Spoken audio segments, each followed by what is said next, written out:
ડભોઈ પોલીસે વિદેશી શરાબનો જથ્થો ઝડપી પાડ્યો, 2 ઇસમોની કરી ધરપકડ। વડોદરા જિલ્લા પોલીસના માર્ગદર્શન હેઠળ ચાલી રહેલા ઓપરેશન પરાક્રમ અંતર્ગત ડભોઈ પોલીસે વિદેશી શરાબનો મોટો જથ્થો ઝડપી પાડ્યો છે અને 2 ઇસમોની ધરપકડ કરી છે।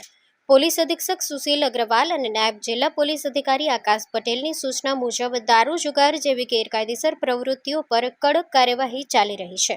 તે દરમિયાન પીઆઈ જે.એમ. ચાવડાના નેતૃત્વ હેઠળ ડભોઈ પોલીસને બાતમી મળી હતી કે થરવાસા ચોકડીથી કાયાવરોહણ તરફ ઇકો ગાડી જેના રજિસ્ટ્રેશન નંબર GJ24AF 1923માં ભારતીય બનાવટનો વિદેશી શરાબ લઈ જવામાં આવી રહ્યો છે।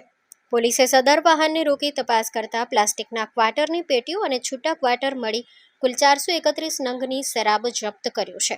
આ સાથે મોબાઈલ ફોન અને ઇકો ગાડી સહિત કુલ 3,62,139નો મુદ્દામાલ કબજે કરવામાં આવ્યો છે। હાલ પોલીસ આ જથ્થો કોણે અને કયા હેતુસર મંગાવ્યો હતો તેની તપાસ હાથ ધરી છે। Story report by Lalbhai Bhatiyara, Dabhoi.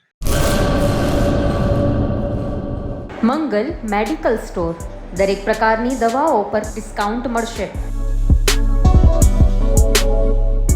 Hospital road, cosmos બેંકની બાજુમાં, ડૉક્ટર દમયંતીબેન ગણાત્રા હોસ્પિટલની સામે, ભુજ।